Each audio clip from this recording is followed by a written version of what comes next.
നമസ്കാരം. ഇപ്പോൾ കിട്ടിയതിലേക്ക് വിശദമായി RSS നേതാക്കളുമായി ADGP MR അജിത് കുമാർ നടത്തിയ കൂടിക്കാഴ്ചയെ ന്യായീകരിച്ച് നിയമസഭാ സ്പീക്കർ AN ഷംസീർ. RSS രാജ്യത്തെ പ്രധാനപ്പെട്ട സംഘടനയാണ്. ആ സംഘടനയുടെ നേതാക്കളുമായുള്ള കൂടിക്കാഴ്ചയെ ഗൗരവമായി കാണേണ്ട, അതിൽ വലിയ അപാകതയില്ലെന്ന് AN ഷംസീർ പറഞ്ഞു. RSSന് തന്നോടുള്ള സമീപനം അറിയുന്നതല്ലേ എന്നായിരുന്നു പിന്നീട് AN ഷംസീർ മാധ്യമങ്ങളോട് വിശദീകരിച്ചത്. RSSനുള്ള സമീപനം എന്താണ്? RSS എന്നോടുള്ള സമീപനം നിങ്ങൾക്ക് അറിയുന്നല്ലേ?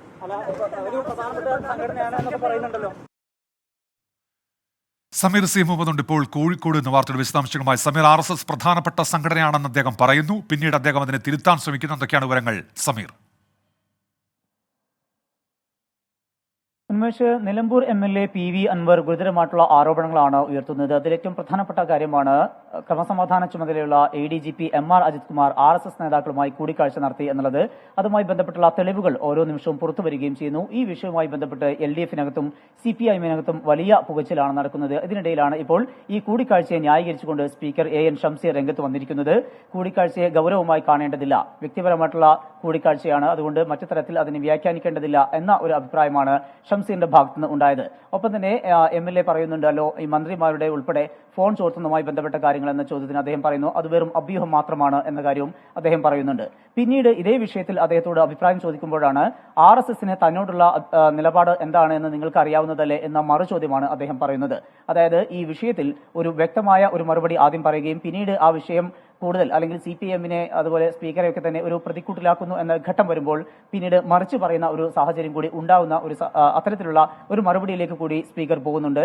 ഏതായാലും ഇതുമായി ബന്ധപ്പെട്ട് LDF-നകത്തും CPIM-നകത്തും വലിയ ചർച്ചകൾ തന്നെയാണ് നടക്കുന്നത്. ഇപ്പോഴും ADGP RSS നേതാക്കളുമായിട്ടുള്ള കൂടിക്കാഴ്ചയെ ന്യായീകരിക്കാനോ തള്ളിപ്പറയാനോ പല ആളുകളും തയ്യാറാവുന്നില്ല. പക്ഷേ അതിനിടയിലാണ് ന്യായീകരിച്ചുകൊണ്ട് ആദ്യം അഭിപ്രായം പറയുകയും പിന്നീട് അതിനെ തന്നെ മാറ്റി പറയുന്ന വിധത്തിലേക്ക് സ്പീക്കർ എത്തുകയും ചെയ്തിരിക്കുന്നത്. ശരി, സമീർ സി മുഹമ്മദാണ് കോഴിക്കോട് എന്ന വാർത്തയുടെ വിശദാംശങ്ങൾ നൽകിയത്. ഇപ്പോൾ ഒരു വാർത്ത വിഷ്ണു സുരേഷ് അറിയിക്കുന്നുണ്ട്. ആഭ്യന്തര വകുപ്പിനെതിരെ CPIയുടെ യുവജന സംഘടന AYF ADGP അജിത് കുമാറിനെ മാറ്റി നിർത്തിയുള്ള അന്വേഷണം വേണമെന്നുള്ള ആവശ്യത്തിലേക്ക് അവർ എത്തുന്നു. PV അൻവർ എന്ന ആവശ്യം മുന്നോട്ട് വെച്ചിരുന്നു, അതിനെ പിന്തുണയ്ക്കുകയാണ് AYF. ഇപ്പോൾ മലപ്പുറം നടുവത്ത് മഞ്ഞപ്പിത്തം ബാധിച്ച് യുവാവ് മരിച്ചു. നടുവത്ത് സ്വദേശി നിയാസാണ് മരിച്ചത്. വിപിൻ സി വിജയൻ ചേരുന്നുണ്ട് വിവരങ്ങളുമായി. വിപിൻ, വിശദാംശങ്ങൾ.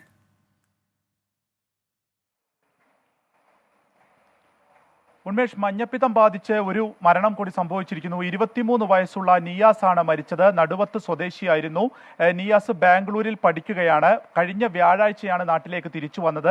ഈ വ്യാഴാഴ്ച നാട്ടിലേക്ക് ബാംഗ്ലൂരിൽ നിന്ന് തിരിച്ചു വരുമ്പോൾ തന്നെ ചെറിയ തോതിലുള്ള പനി ഉണ്ടായിരുന്നു. പിന്നീട് ഈ പനി കൂടുകയായിരുന്നു. അങ്ങനെ വണ്ടൂരിലെ സ്വകാര്യ ആശുപത്രിയിൽ കാണിച്ചപ്പോഴാണ് മഞ്ഞപ്പിത്തം സ്ഥിരീകരിക്കുന്നത്.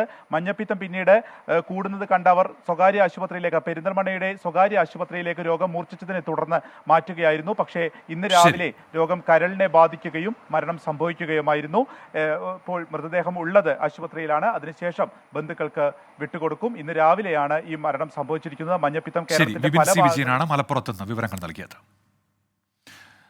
മുൻ SP സുജിത്ദാസിന് സ്വർണ്ണക്കടത്ത് സംഘവുമായി ബന്ധമുണ്ടെന്ന കരിപ്പൂർ സ്വർണ്ണക്കടത്ത് കേസിലെ പ്രതി ആവശ്യപ്പെട്ട പണം നൽകാത്തതിന് കേസിൽ തന്നെ പ്രതിയാക്കിയെന്ന് ചിന്നൻ ബഷീർ 24നോട് പറഞ്ഞു. ഡാൻസ് ഓഫ് സംഘമാണ് പണം ആവശ്യപ്പെട്ടത്. പ്രതിയാക്കിയതിനെതിരെ കോടതിയെ സമീപിക്കുമെന്നും ചിന്നൻ ബഷീർ പറഞ്ഞു. ഫസ്റ്റിൽ പിന്നെ എന്നെ പിടിച്ച് കൊണ്ടുപോയപ്പോൾ പോകുന്ന യാത്രയിലൊക്കെ ചോദിച്ചു. പിന്നെ അവിടെ എത്തിയാലും ചോദിച്ചു എന്നോട് എൻ്റെ ഫിനാൻഷ്യലി കപ്പാസിറ്റി എന്താണ്, കാരണം ഇവർക്ക് അതിനനുസരിച്ച് വേണമല്ലോ എന്നോടും ചോദിക്കാൻ. അപ്പോൾ ഞാൻ പറഞ്ഞു, ഞാൻ ബാംഗ്ലൂർ ഇങ്ങനെ കമ്മീഷൻ ചെയ്ത് ഗ്രാനൈറ്റിൻ്റെ ബിസിനസ്സും പല ബിസിനസ്സൊക്കെ ചെയ്തും കണ്ട് റിയൽ എസ്റ്റേറ്റ് ഒന്നും ചെയ്തും കണ്ട് ജീവിക്കുന്ന ആളാണ്. ഞാൻ അത്രയും സാമ്പത്തിക ശേഷിയുള്ള ആളല്ല. ഈ കേസൊന്നായിട്ട് എനിക്ക് ബന്ധമില്ല. ഇതിൻ്റെ അകത്ത് എൻ്റെ ഒരു സുഹൃത്തിൻ്റെ മകൻ പെട്ടു എന്നുള്ളതാണ്. ഇതിൻ്റെ അകത്ത് ഞാൻ ഈ DSPനെ കാണാൻ പോയതും അഡ്വക്കേറ്റിനെ കാണാൻ പോയതും ഒക്കെ ഇതാണ് ലീഗൽ അഡ്വൈസ് എന്നുള്ള നിലക്ക് പോയതാണ്, അല്ലാതെ വേറെ ഇല്ല എന്നൊക്കെ പറഞ്ഞാൽ അവർക്ക് പിന്നെ എന്ത് പറയുമ്പോൾ പിന്നെ ഈ DSP ബഷീർ ചെയ്ത് എനിക്കൊന്നും ചെയ്യാൻ പറ്റില്ല. ഇതൊക്കെ സുജിത് ദാസ് നമ്മളെ SP ആണ് ഇതിൻ്റെ കാര്യങ്ങൾ ഡയറക്റ്റ് നോക്കുന്നത്. അതിനെക്കൊണ്ട് എനിക്ക് ഇതിൻ്റെ അകത്ത് വേറൊന്നും പറയാനില്ല. പുള്ളി പറയുന്നതേ ചെയ്യാൻ പറ്റുള്ളൂ. അരുൺ പൂപ്പറമ്പ് ഇപ്പോൾ ബംഗളൂരുവിൽ നിന്ന് വിവരങ്ങളുമായി ചേരുന്നുണ്ട്. അരുൺ, എന്താണ് അദ്ദേഹം പറയുന്നത്? മുൻ SP സുജിത് ദാസിനെതിരെ ഇപ്പോൾ സ്വർണ്ണക്കടത്ത് കേസിൽ പ്രതി ചേർക്കപ്പെട്ട ഒരാൾ രംഗത്തെത്തിയിരിക്കുകയാണ്. ആവശ്യപ്പെട്ട പണം നൽകാത്തതിന് തന്നെ കേസിൽ പ്രതി ചേർത്തു എന്നാണ് അദ്ദേഹത്തിന്റെ ആരോപണം. ഡാൻസ് ഓഫ് സംഘമാണ് തന്നോട് പണം ആവശ്യപ്പെട്ടത് എന്ന് അദ്ദേഹം പറയുന്നു. പ്രതിയാക്കിയതിനെതിരെ കോടതിയെ സമീപിക്കും. അരുൺ, എന്തൊക്കെ കാര്യങ്ങൾ വ്യക്തമാക്കുന്നുണ്ട് അദ്ദേഹം? ഉന്മേഷ ഗുരുതര സ്വഭാവമുള്ള ആരോപണമാണ് SP സുജിത് ദാസിനെതിരെ ഈ കരിപ്പൂർ സ്വർണ്ണക്കടത്ത് കേസിലെ പ്രതി ചിന്നൻ ബഷീർ നടത്തിയിരിക്കുന്നത്. കരിപ്പൂർ സ്വർണ്ണക്കടത്ത് കേസിൽ ആദ്യം ഭീഷണിപ്പെടുത്തി കേസിൽ ഉൾപ്പെടുത്താതിരിക്കാൻ അവർക്ക് പണം നൽകണം എന്ന് ഡാൻസ് ഓഫ് സംഘം പറഞ്ഞു. അത് SP സുജിത് ദാസിന്റെ നിർദ്ദേശപ്രകാരമാണ് പണം ആവശ്യപ്പെട്ടത്. എന്നാൽ പണം നൽകാൻ കഴിയില്ല എന്ന് അറിയിച്ചതോടെയാണ് തന്നെ സ്വർണ്ണക്കടത്ത് കേസിൽ ഉൾപ്പെടുത്തിയത് എന്നതാണ് ചിന്നൻ ബഷീർ ആരോപിക്കുന്നത്. അതുമായി ബന്ധപ്പെട്ട തെളിവുകളെല്ലാം തന്റെ പക്കലുണ്ട്. ആ ഘട്ടത്തിൽ തനിക്കിത് വെളിപ്പെടുത്താൻ സാധിച്ചിരുന്നില്ല, ഭയമുണ്ടായിരുന്നു. ഇപ്പോൾ കൂടുതൽ ആരോപണങ്ങൾ വരുന്നു, സുജിത്ദാസിനെതിരെ നടപടി വരുന്നു. അപ്പോഴാണ് ഇതിൽ ധൈര്യമുണ്ടായത്. അതുകൊണ്ടാണ് ഇപ്പോൾ വെളിപ്പെടുത്തുന്നതെന്നാണ് പറയുന്നത്. ഇത്തരത്തിൽ കരിപ്പൂർ കേസ് മാത്രമല്ല, പല സ്വർണ്ണ കടത്ത് കേസുകൾ സെറ്റിൽ ചെയ്യുന്നതിന് വേണ്ടി പണമിടപാട് നടത്തിയിട്ടുണ്ട്. അതിൽ SP-യുടെ കീഴിലുള്ള ഈ സംഘം നേരിട്ട് ഇടപെട്ട് പണം ആവശ്യപ്പെട്ടുണ്ട്. അതിൻ്റെ എല്ലാം തെളിവുകൾ തന്റെ പക്കലുണ്ട് എന്നതാണ് ചിന്നൻ ബഷീർ പറഞ്ഞിട്ടുള്ളത്. അതിന്റെ തെളിവുകൾ സഹിതം കോടതിയെ സമീപിക്കും. തന്നെ കള്ളക്കേസിൽ കുടുക്കിയ നടപടിക്കെതിരെ SP-യുടെ ഉൾപ്പെടെ നീക്കത്തിനെതിരെ കോടതിയെ സമീപിക്കും എന്നതാണ് ചിന്നൻ ബഷീർ നിലവിൽ എന്തായാലും വ്യക്തമാക്കിയത്. നേരത്തെ PV അൻവർ MLA ഉൾപ്പെടെ ഇത്തരം സമാന സ്വഭാവമുള്ള ആരോപണങ്ങൾ ഉന്നയിച്ചിരുന്നു. അതേ പശ്ചാത്തലമുള്ള ആരോപണമാണ് ഇപ്പോൾ ഈ കേസിലെ പ്രതി കൂടി ഉന്നയിച്ചിട്ടുള്ളത്. അരുൺ പൂപ്പറമ്പ ബംഗളൂരുവിൽ നിന്ന്. മുഹമ്മദ് ആട്ടൂർ തിരോധാനത്തിൽ ക്രൈംബ്രാഞ്ച് സംഘം ബന്ധുക്കളുടെ മൊഴിയെടുത്തു. മുഹമ്മദ് ആട്ടൂരിന്റെ വീട്ടിലെത്തിയാണ് മൊഴി രേഖപ്പെടുത്തിയത്. Muhammad Attur action committee crime branch range IGP പ്രകാശനുമായി കൂടിക്കാഴ്ച നടത്തുകയാണ് ഇപ്പോൾ. മിഥില ബാലനുണ്ട് കോഴിക്കോട് നിന്ന്. മിഥില, വിവരങ്ങൾ.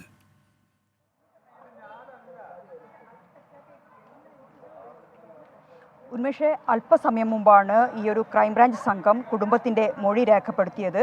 ഇപ്പോൾ ഞാനുള്ളത് ക്രൈംബ്രാഞ്ച് ഓഫീസിലാണ്. ഇവിടെ IG ഉണ്ട്, അന്വേഷണ ചുമതലയുള്ള കോഴിക്കോട് റേഞ്ച് IGP പ്രകാശൻ ഇവിടെയുണ്ട്. അദ്ദേഹത്തെ കാണാൻ ഇപ്പോൾ നമ്മൾ ദൃശ്യങ്ങളിൽ കാണാം. ഈ ഒരു ആക്ഷൻ കമ്മിറ്റി ഇവിടെയുണ്ട്. ഇവരോടുത്ത് ഇങ്ങോട്ട് എത്താൻ വേണ്ടി IG-യുമായി കൂടിക്കാഴ്ച നടത്താൻ ഇങ്ങോട്ട് എത്താൻ ഉള്ള ഒരു നിർദ്ദേശം IG നൽകിയിട്ടുണ്ടായിരുന്നു. അത് പ്രകാരമാണ് അവരിപ്പോൾ IG-യെ കാണാനായി ഇവിടെ എത്തിയിട്ടുള്ളത്. അല്പസമയത്തിനകം ആട്ടൂരിൻ്റെ കുടുംബാംഗങ്ങളും ഇങ്ങോട്ട് എത്തും എന്ന വിവരമാണ് നമുക്ക് ലഭ്യമായിട്ടുള്ളത്.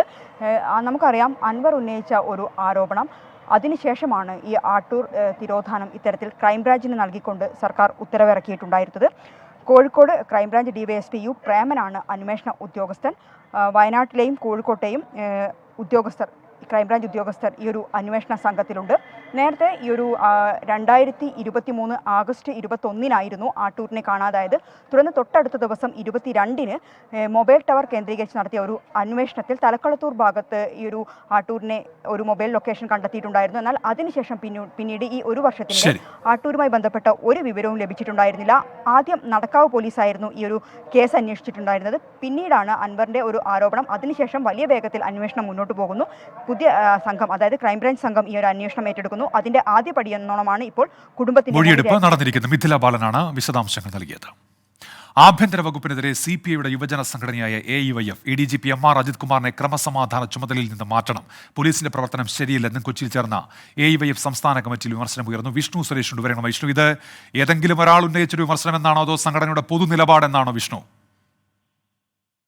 ഉന്മേഷ, സംഘടനയുടെ പൊതുനിലപാട് എന്ന് വിലയിരുത്താം. നാളെ ഇത് ഔദ്യോഗികമായി അവർ അറിയിക്കുകയും ചെയ്തെന്നാണ് ലഭ്യമാകുന്ന വിവരം. കൊച്ചിയിലാണ് ഇന്ന് AYF സംസ്ഥാന കമ്മിറ്റി യോഗം ചേർന്നത്. ഈ യോഗത്തിലാണ് ആഭ്യന്തര വകുപ്പിനെതിരെ രൂക്ഷ വിമർശനം ഉയർന്നത്. നേരത്തെ CPI-യും സമാനമായ രീതിയിൽ അജിത് കുമാറിന്റെ വിഷയത്തിൽ നിലപാട് സ്വീകരിച്ചത്, വിമർശനാത്മകമായ നിലപാടാണ് സ്വീകരിച്ചത്. അതിന് പിന്തുടർച്ച എന്ന രീതിയിൽ തന്നെയാണ് AYF-ന്റെയും നിലപാട്. അജിത് കുമാറിനെ മാറ്റി നിർത്തണം എന്നുള്ളത് തന്നെയാണ് യോഗത്തിലുടർന്ന പ്രധാനപ്പെട്ട ആവശ്യം. ഈ തൃശൂർ പൂരവുമായി ബന്ധപ്പെട്ട് നേരത്തെ സുനിൽകുമാർ അടക്കമുള്ള CPI നേതാക്കൾ ഉന്നയിച്ച ആശങ്ക ഈ യോഗത്തിൽ പ്രധാന ചർച്ചയായി വന്നു. ആ ഒരു പശ്ചാത്തലത്തിൽ കൂടിയാണ് അജിത് കുമാറിനെ മാറ്റി നിർത്തി ഒരു അന്വേഷണം നടത്തണം എന്നൊരു ആവശ്യം AYF ഉന്നയിക്കുന്നത്. നാളെ ഔദ്യോഗികമായി ആ ഒരു വാർത്താ സമ്മേളനം വിളിക്കും. അതിൽ ഇക്കാര്യം കൂടുതൽ വ്യക്തതയോടുകൂടി പറയും എന്നാണ് ലഭ്യമാകുന്ന വിവരം. ഉന്മേഷം. വിഷ്ണു സുരേഷ്, കൊച്ചിയിൽ നിന്ന്. മണിപ്പൂരിൽ വീണ്ടും ഡ്രോൺ ആക്രമണം. ഇംഫാൽ വെസ്റ്റിലെ കൗത്രക് വില്ലേജിൽ ഉണ്ടായ ആക്രമണത്തിൽ നിരവധി വാഹനങ്ങളും വീടുകളും തകർന്നു. അതിനിടെ ബഫർ സോൺ മറികടക്കാൻ ശ്രമിച്ച വിമുക്ത ഭടനെ മർദ്ദിച്ച് കൊലപ്പെടുത്തിയ സംഭവമുണ്ടായി. സുരക്ഷാ ഉപദേഷ്ടാവിനെയും DGP-യെ മാറ്റണമെന്നാവശ്യപ്പെട്ട രാജ്ഭവന് മുന്നിൽ വിദ്യാർത്ഥികൾ പ്രതിഷേധിക്കുകയാണ്. സംഘർഷം തടയുന്നതിനായി പ്രധാനമന്ത്രി ഇതുവരെ ഒന്നും ചെയ്തില്ല എന്ന് പ്രിയങ്ക ഗാന്ധി കുറ്റപ്പെടുത്തി. അച്യുതൻ ഡൽഹിയിൽ നിന്ന്. അച്യുതൻ, വീണ്ടും മണിപ്പൂർ സംഘർഷഭരിതമാവുകയാണല്ലോ അച്യുതൻ. ഉന്മേഷ്, തീർച്ചയായിട്ടും കഴിഞ്ഞ കുറച്ച് ദിവസങ്ങളായി തന്നെ മണിപ്പൂരിൽ നിരന്തരം ഈ ഡ്രോൺ ആക്രമണങ്ങൾ തുടരുകയാണ്. അതായത് ഡ്രോൺ ഉപയോഗിച്ച സ്ഫോടക വസ്തുക്കൾ പല മേഖലകളിൽ നിക്ഷേപിക്കുന്ന ഒരു സാഹചര്യം, അതിനെ തുടർന്ന് വലിയ സ്ഫോടനങ്ങൾ പലയിടത്തും റിപ്പോർട്ട് ചെയ്തു. ഇന്ന് ഒടുവിലാണ് ഈ കൗത്രക് മേഖലയിൽ ഇത്തരത്തിൽ ഡ്രോൺ ആക്രമണം നടത്തുന്നത്. വരുന്ന റിപ്പോർട്ട് പ്രകാരം നിരവധി വീടുകൾക്കും അതുപോലെ തന്നെ വാഹനങ്ങളും കത്തി നശിക്കുന്ന ഒരു സാഹചര്യമുണ്ടായി. പക്ഷേ ഇതിലെ ആളപായം ഇതുവരെയും ആർക്കെങ്കിലും ഏതെങ്കിലും തരത്തിൽ ഈ അപകടത്തിൽ പെട്ടിട്ടുണ്ടോ എന്നടക്കമുള്ള വിവരങ്ങൾ വരാനിരിക്കുന്നതേ ഉള്ളൂ. നിലവിൽ ആളപായമൊന്നുമില്ല എന്നൊരു റിപ്പോർട്ടാണ് പുറത്തു വരുന്നത്. എന്തായാലും വലിയ ഒരു ഡ്രോൺ ആക്രമണമാണ് ഈ മേഖലയിൽ ഉണ്ടായിരിക്കുന്നത്.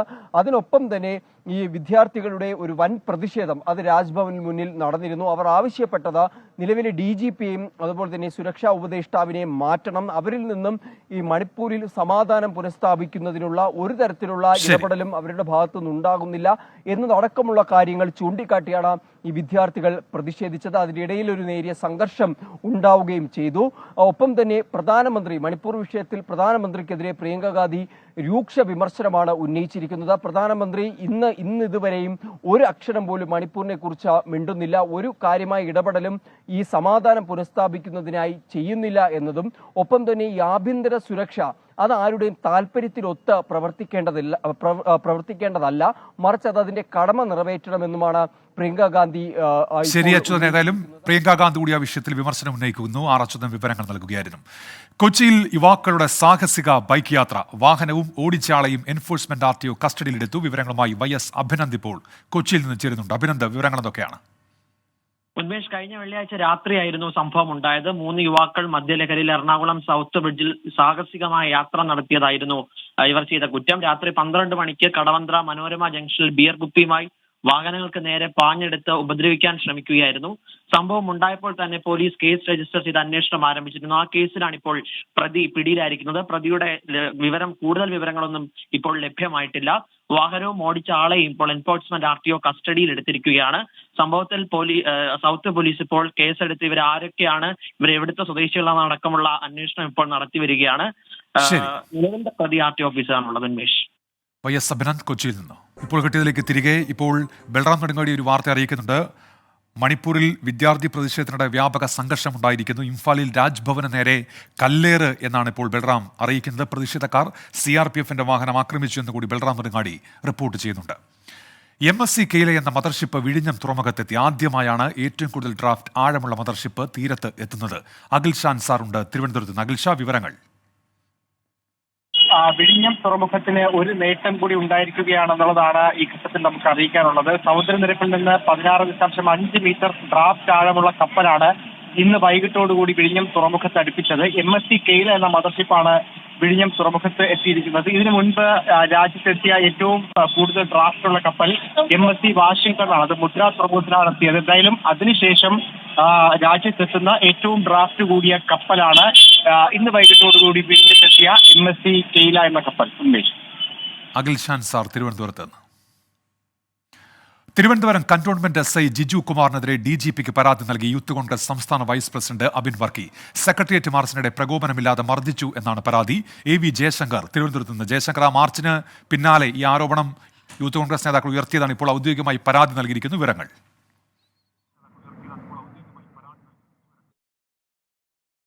മാർച്ചിലെ പോലീസ് മർദ്ദനവുമായി ബന്ധപ്പെട്ടാണ് നിലവിൽ യൂത്ത് കോൺഗ്രസ് സംസ്ഥാന ഉപാധ്യക്ഷൻ അബിൻ വർക്കി പരാതി നൽകിയിരിക്കുന്നത്. ഈ സംസ്ഥാന പോലീസ് മേധാവിക്കും ഒപ്പം ആഭ്യന്തര സെക്രട്ടറിക്കുമാണ് പരാതി പറയുന്നത്. അതായത് കന്റോൺമെന്റ് പോലീസ് സ്റ്റേഷനിലെ SI ജിജു കുമാറിനെതിരെ നടപടി ആവശ്യപ്പെട്ടുകൊണ്ടാണ് പരാതി. ഇദ്ദേഹം ഈ മാർച്ചിനിടെ തങ്ങളെ ക്രൂരമായി മർദ്ദിച്ചു എന്നാണ് അബിൻ വർക്കിയുടെ പരാതിയിൽ പറയുന്നത്. ഈ CPM മനോഭാവം പുലർത്തുന്ന ഉദ്യോഗസ്ഥനാണ് ഇദ്ദേഹം എന്നും ഒപ്പം തന്നെ സംസ്ഥാനത്തെ പോലീസിലെ ഉയർന്ന ക്രമസമാധാന ചുമതലയുള്ള ADGPക്കെതിരെ പ്രതിഷേധം നടത്തിയതിന് തങ്ങളെ ഉന്നം വെച്ചുകൊണ്ട് തങ്ങളെ മർദ്ദിച്ചുവെന്നും ഈ പരാതിയിൽ ചൂണ്ടിക്കാട്ടുന്നു. ഒപ്പം തന്നെ ഈ പരാതിയിൽ കൃത്യമായ നടപടി DGPയും ആഭ്യന്തര സെക്രട്ടറിയും സ്വീകരിച്ചില്ല അല്ലെങ്കിൽ കോടതി ഉൾപ്പെടെ സമീപിക്കുമെന്നും എന്തായാലും അബിൻ വർക്കി നൽകിയ പരാതിയിൽ സൂചിപ്പിക്കുന്നുണ്ട്. എന്തായാലും ഇതുമായി ബന്ധപ്പെട്ട ഒരു നിയമ പോരാട്ടം തുടരാൻ തന്നെയാണ് യൂത്ത് കോൺഗ്രസിന്റെ നിലവിലെ തീരുമാനം. ഇതിന്റെ ഭാഗമായാണ് നിലവിൽ ഇത്തരത്തിലൊരു പരാതി ആഭ്യന്തര സെക്രട്ടറിക്കും സംസ്ഥാന പോലീസ് മേധാവിക്കും നൽകിയിരിക്കുന്നത്. AV ജയശങ്കറാണ് വിവരങ്ങൾ നൽകിയത്. രാമേശ്വരം കഫേ സ്ഫോടന കേസിൽ NIA കുറ്റപത്രം നൽകി. 4 പ്രതികൾക്കെതിരെയാണ് കുറ്റപത്രം. പ്രതികളിൽ 2 പേർ IS ബന്ധമുള്ളവർ എന്ന കുറ്റപത്രത്തിൽ വ്യക്തമാക്കുന്നു. അരുൺ പൂപ്പറമ്പ ബംഗളൂരുവിൽ നിന്ന്. അരുൺ, വിവരങ്ങൾ എന്തൊക്കെയാണ്? സമർപ്പിച്ചിട്ടുള്ളത്. അതിലിപ്പോൾ സൂചിപ്പിച്ചതുപോലെ തന്നെ ഈ കേസിലെ 2 പ്രതികൾക്ക്, മുഖ്യ പ്രതികളായിട്ടുള്ള 2 പേർക്ക് IS ബന്ധമുണ്ട് എന്ന് ഈ കുറ്റപത്രത്തിൽ പറയുന്നുണ്ട്. നേരത്തെ ഗൂഢാലോചന നടത്തി നടപ്പിലാക്കിയിട്ടുള്ള സ്ഫോടനമാണ്. അതിന് 6 മാസം ഇതിന് തയ്യാറെടുപ്പ് എടുത്തിട്ടുണ്ട് എന്നുൾപ്പെടെയുള്ള കാര്യങ്ങൾ ഈ കുറ്റപത്രത്തിൽ പറയുന്നുണ്ട്. അതോടൊപ്പം തന്നെ മറ്റൊരു ഗുരുതരമായിട്ടുള്ള കണ്ടെത്തലുള്ളത് BJPയുടെ കർണാടക സംസ്ഥാന കമ്മിറ്റി ഓഫീസ്, ബംഗളൂരു മല്ലേശ്വരത്ത് സ്ഥിതി ചെയ്യുന്ന സംസ്ഥാന കമ്മിറ്റി ഓഫീസിൽ സ്ഫോടനം നടത്തുന്നതിന് വേണ്ടി ഇവർ അത്തരത്തിലുള്ള ഒരു പ്ലാനിംഗ് നടത്തിയിരുന്നു.